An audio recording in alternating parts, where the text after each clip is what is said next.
एक famous add है, उसकी बहुत इंटरेस्टिंग सी लाइन है कि दीवारें बोल उठेंगी, दीवारें बोल उठेंगी। दीवारें सच में बोल रही हैं? नहीं, दीवारें चिल्ला रही हैं और बहुत जबरदस्त चिल्ला रही है। और क्या बता रही है आपको बताते हैं। ज्ञानवापी का सर्वे स्टार्ट हो चुका है, तो ये जब वीडियो में बना रहा हूँ ये थर्ड डे है। थर्ड डे रडार सर्वे होने वाला था, उससे पहले वीडियोग्राफी फोटोग्राफी सर्वे हो चुका है। और उस वीडियोग्राफी और फोटोग्राफी के सर्वे से जो चीज़ें सामने आई हैं, तो जो ये सोकल हिस्टोरियन थे ना, जैसे RS शर्मा, रोमिला थापर, इरफान हबीब, इनको हार्ट अटैक आने वाला है। ये अपनी किताब को फाड़ेंगे और पानी के साथ घोट के पीने वाले हैं, क्योंकि जो उन्होंने किताब में लिखा है ना वो सब झूठ होने वाला है। आर्कियोलॉजिकल सर्वे ऑफ इंडिया है, जब वो जाता है अपने टीम के साथ और दीवारों की जस्ट फोटो ही खींच रहे थे, वीडियो ही बना रहे, तो सबसे पहले मस्जिद के अंदर सामने आता है त्रिशूल। मस्जिद में दीवारों पे त्रिशूल बना हुआ है और ध्यान देगा तो वहां पे स्वास्तिका का चिन्ह सामने आता है, वहां के पिलर्स में, वहां की दीवारों पे। फिर घंटियों के साइन आते हैं, जो वैदिक फ्लावर्स अक्सर आपको मंदिरों में दिखते हैं, वैसे सामने आते हैं। अब मैं सोच रहा हूं कि क्या औरंगजेब इतना सेकुलर था कि वो अपने मस्जिद के अंदर भगवान शंकर की फोटो लगवाएगा, त्रिशूल बनवाएगा, स्वास्तिक बनवाएगा? मतलब ये तो हराम है ना। तो ज्ञानवापी का इतिहास भी बहुत ज्यादा प्राचीन है।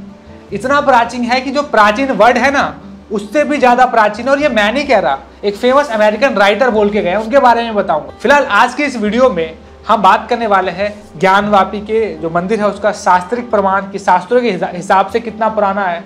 फिर हम बात करेंगे हिस्ट्री, कितने अटैक हुए और कितनी बार रीबिल्ड हुआ। फिर बात करेंगे कि कोर्ट में क्या चल रहा है।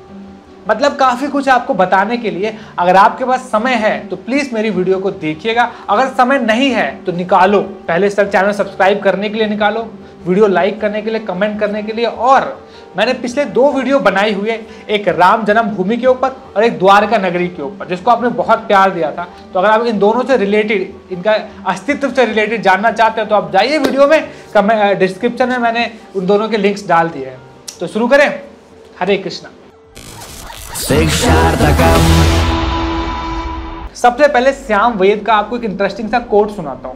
मैंने सोचा है कि आपको हर वीडियो में शास्त्रों से एक इंटरेस्टिंग टीचिंग भी दे के जाऊं। तो Shyam Ved said, pride of wealth destroy wealth, pride of strength destroy strength and pride of knowledge destroy knowledge. तो बहुत सारे सोकल हिस्टोरियंस ने, पिछली गवर्नमेंट्स ने काफी कोशिश की, ताकत लगा के, नॉलेज लगा के, कि सच को छुपाया जा सके। बहुत घमंड आ गया था कि अब तो भाई कुछ नहीं हो सकता, बट उनकी ताकत ने उनको डिस्ट्रॉय कर दिया और सच सामने आ रहा है। तो चलिए ज्ञानवापी के इतिहास की बात करते हैं। देखो, काशी में स्थित, वाराणसी की नगरी में ज्ञानवापी जो मंदिर स्थित है, हम तो मंदिर ही बोलेंगे भाई, इसका इतिहास सिर्फ हिंदुज्म, सनातन धर्म से नहीं है, बल्कि जैनिज्म, बुद्धिज्म से भी बहुत अटूट है। इवन 1528 में लॉर्ड बुद्धा ने पहला उपदेश काशी में ही दिया था, 1528 BC। बाय द वे, एक अमेरिकन बहुत फेमस राइटर हुए हैं मार्क ट्वेन, ये इंडिया आते हैं, काशी को देख के जाते हैं और बहुत इंटरेस्टिंग बात बताते हैं कि अगर कोई इतिहास से भी पुराना है ना तो वो काशी है, कोई ट्रेडिशन से भी कुछ पुरानी चीज़ है तो वो काशी है, अगर कोई लेजेंड से भी पुरानी चीज़ है वो काशी है। और इन सारी चीज़ों को अगर जोड़ भी देना तो काशी उनसे भी ज़्यादा पुरानी है। मतलब बहुत ही प्राचीन बताया काशी को। इवन जो मॉडर्न हिस्टोरियंस हैं, जो स्टडीज़ करते हैं, उन्होंने भी ये माना है कि ये जो नगरी है 1200 BC से तो प्राचीन है, मतलब है तो बहुत पुरानी। इसके बारे में हमारे शास्त्रों में ऑफकोर्स वर्णन आता है, रामायण हो गया, ऋग्वेद हो गया, शिव महापुराण हो गया, स्कंद महापुराण हो गया, इन शास्त्रों में भी इसके बारे में वर्णन आता ही है। पर मैं आपको लेके जाऊंगा ऋग्वेद के अंदर, बिकॉज काफी सारे ऐसे लोग हैं जो कहते हैं कि यार हम पुराणों को नहीं मानते, कुछ लोग कहते हैं हम उपनिषद को नहीं मानते, पर सारे हिंदू कहते हैं कि हम वेदों को तो मानते हैं। क्या बोलते हैं, एक वीडियो इसके ऊपर ही बनाया जाए कि पुराण सही है या उपनिषद सही है, क्या सही है, कमेंट करोगे, बना देंगे। तो देखो, ऋग्वेद में इसका वर्णन आता है काशी के बारे में। जो मोक्ष नगरी है उसको काशी बोला जाता है, मतलब जहां पे व्यक्ति को मुक्ति मिल जाए। तो काशी इकलौती सिटी होगी पूरी दुनिया में जहां पे लोग मरने आते हैं। माता गंगा संसार में प्रकट भी नहीं हुई थी तब से काशी है। और माँ गंगा कब आई थी, उनको भागीरथ लेके आए थे। भागीरथ कौन है, जो भगवान राम के बहुत प्राचीन पूर्वज हैं, यानी अराउंड सतयुग के समय भागीरथी धरती पे गंगा लेके आए थे। सतयुग कितने लाख साल पुराना हो गया, उससे भी कई साल पुराना है काशी। तो शास्त्रों में काशी को इतना प्राचीन बताया गया है।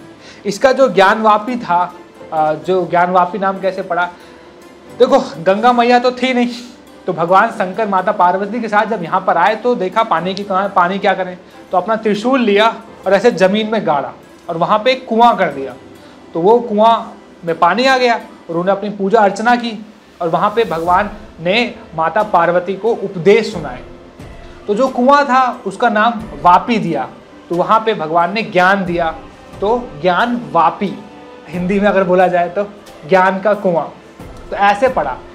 देखा जाए शास्त्रिक इतिहास तो मत ही पूछो कितना पुराना है, क्योंकि बहुत पुराना है। तो जो मार्क ट्विन थे उन्होंने जब बोला ना कि इतिहास से भी कोई पुरानी चीज है तो काशी नगरी है, तो एक्चुअली वो ऐसे नहीं मुंह उठा के बोल दिए जज्बात में आके, उन्होंने वैदिक हिस्ट्री को भी समझा और रियलाइज किया कि लिटरली बहुत प्राचीन जगह है। अब बात करेंगे हिस्ट्री के ऊपर कि कितनी बार ये नगरी बनाई गई, कितनी बार तोड़ी गई। तो जो हिस्टोरियंस लोग हैं वो बताते हैं कि देखो जो हमें लास्ट मिल रहा है, लास्ट राजा याद आता है जिसने ये काशी का मंदिर बनवाया था, तो वो थे राजा विक्रमादित्य। वहां से काशी का मॉडर्न हिस्ट्री लोग मानते हैं कि यहाँ से हमारा हम लेके चल रहे हैं। देखो समय समय पे राजा लोग आते हैं, मंदिर को रेनोवेट कराते हैं, डेकोरेट करते हैं, कुछ टूट जाता है तो उसको रीबिल्ड करते हैं, तो समय समय पे ऐसा हो रहा है। तो ऐसा नहीं है कि राजा विक्रमादित्य आए तो उन्होंने ही बनाया, मतलब उनसे लास्ट जुड़ता है कि हाँ लास्ट राजा ने इनका इस मंदिर का टेक केयर किया है। तो 1194 में जब कुतुबुद्दीन आया और जो लड़ता हुआ आ रहा था, तो उसने जयचंद नाम के एक राजा से युद्ध किया और उसको पराजय किया। ताकत के नशे में तो था उसकी प्रजा और वो खुद, उसने फिर बनारस पे कब्जा कर लिया और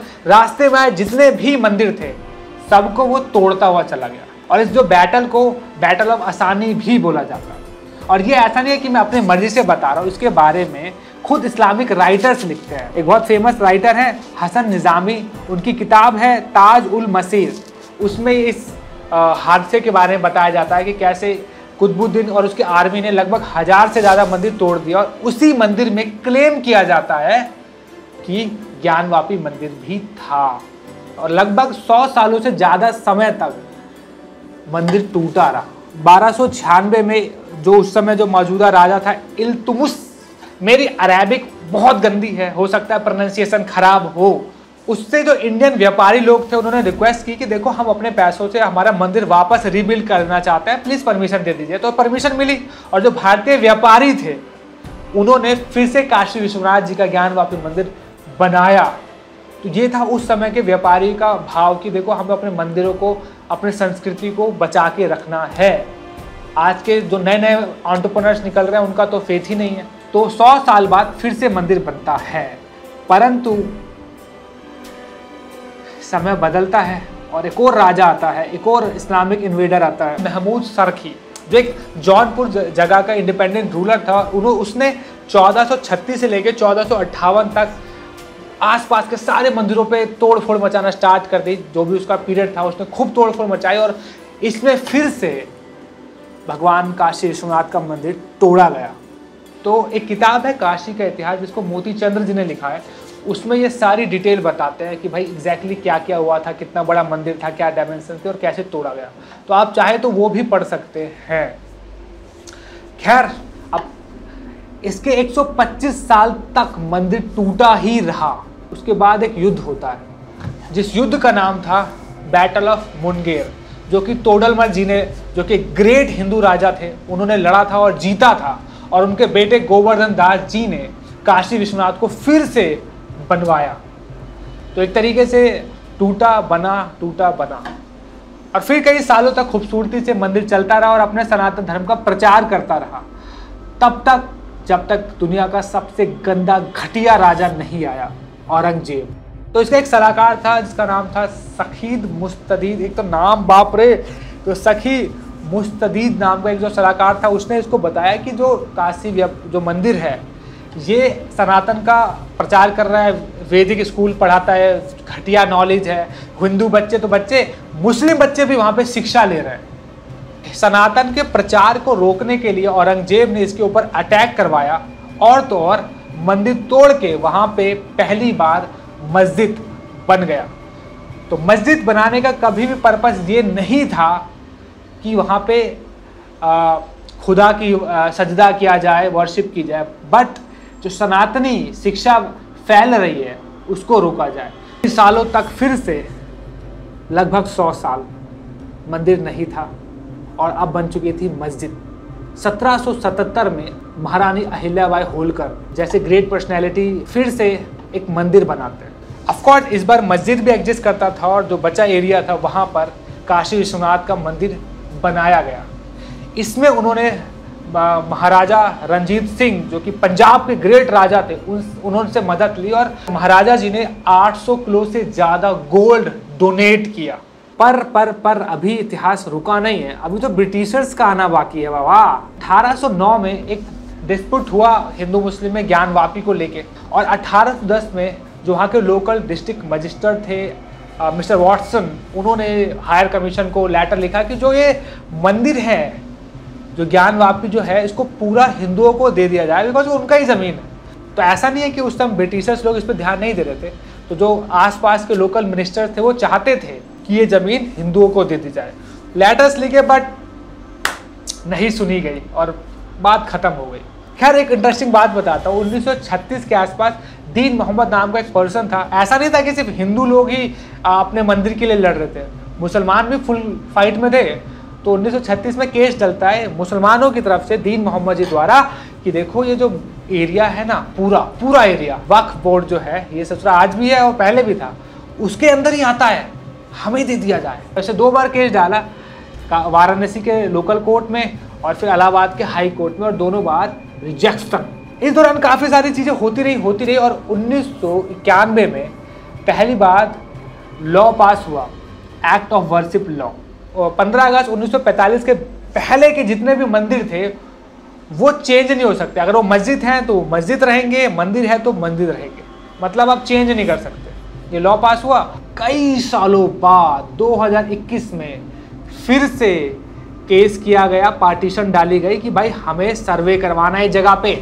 तो कुछ 5 महिला थे जिन्होंने पार्टीशन डाला, जिनका नाम था राखी सिंह, लक्ष्मी देवी, सीता साहू, मंजू व्यास और रेखा पाठक। जो मस्जिद के प्रेमिसेस में सिंगार गौरी देवी जी हैं ज्ञानवापी मॉस्क के अंदर। नीचे श्रृंगार गौरी का हिस्सा है, देखिए आप, ये पुरानी तस्वीर है। मस्जिद के पिछला हिस्सा है ये, और पिछले हिस्से में की ये तस्वीर है गर्भगृह का दरवाजा, और विश्वनाथ की पुरानी तस्वीर है, काशी विश्वनाथ की, और नीचे श्रृंगार गौरी है। कि भाई जो लोग पूजा करते आ रहे हैं और उनका एरिया उसमें पड़ता है तो किसको देना तो पड़ेगा, बिकॉज अगर उनका एरिया है, उनके मंदिर है तो सर्वे होना चाहिए।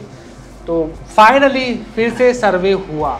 ऐसा नहीं था कि 2021 में ही सर्वे की मांग की गई थी, 1998 में भी मांग की गई थी। गवर्नमेंट ने बोला भी था कि ठीक है सर्वे कराया जाए, परंतु कुछ हुआ और गवर्नमेंट ने स्टेप बैक ले लिया। जो कोर्ट ने बोल दिया कि नहीं रहने दो। क्या हुआ होगा मुझे भी नहीं पता, हो सकता है किसी ने कुछ किया होगा। तो वापस फाइनली सर्वे स्टार्ट होता है। 22 में बोला गया कि सर्वे कर सकते हैं और 23 में सर्वे होने जा रहा है। 3 दिन का सर्वे हो चुका है, जिसमें पहले दिन फोटो एंड वीडियोग्राफी का सर्वे था। कोर्ट ने ये भी बोला है कि मॉस्क के अंदर जाएंगे तो you have to make sure कि हर जगह नहीं जा सकते, कुछ पर्टिकुलर एरिया में ही सर्वे कर सकते हैं। किसी भी किस्म की तोड़फोड़ नहीं होगी, खुदाई नहीं होगी, आपको बहुत केयरफुली सर्वे करना है। इसलिए फोटोग्राफी वीडियोग्राफी सर्वे और उसके बाद रेडार सर्वे हो रहा है। तो फोटोग्राफी में तो भाई साहब त्रिशूल नजर आ गया, स्वास्तिक नजर आ गया, वैदिक चिन्ह नजर आ गए। तो अब ये तो सक्सेसफुली हो गया। एक बहुत फेमस कोट है, history give answers only to those who know how to ask questions. तो जब हिंदू लोगों ने, हिंदू सोसाइटी ने तरीके से सिस्टमैटिक वे में, ऑफकोर्स 70-80 साल लग गए, जब सवाल पूछे, रिक्वेस्ट की गई, तो फाइनली सर्वे हुआ। 98 में कैंसिल हो गया था और बात तो 1810 में ही कर दी गई थी ब्रिटिश गवर्नमेंट के लोकल लोगों द्वारा कि भाई दे दो, बट घूमते रहे। फाइनली सर्वे होने जा रहा है और सर्वे में चीज़ें बहुत पॉजिटिव निकल के आ रही हैं। बट मैं आपको कुछ और बताना चाहता हूँ। अब जो मैं बताऊँगा वो प्लीज़ केयरफुली समझना। तो अगर अभी तक वीडियो यहाँ तक आ गए हो तो चैनल भी सब्सक्राइब कर लीजिएगा। देखो, इतिहास में बार बार मंदिर तोड़ा और 100 सालों तक मंदिर टूटा, बट बार बार समय के साथ साथ जो हमारे, जो कहते हैं ना, हमारा जो एक पूर्वज है, जो ब्लड है, सनातनी ब्लड, वो बार बार उठा, उसने फाइट बैक किया। 100 साल हारा पर 110 साल बाद फिर उठा और जीता और 100 साल रूल किया। देखो, रोमन हो ग्रीक हो फर्क नहीं पड़ता, ये दोनों जब दबे तो दबते ही चले गए और ख़त्म हो गए।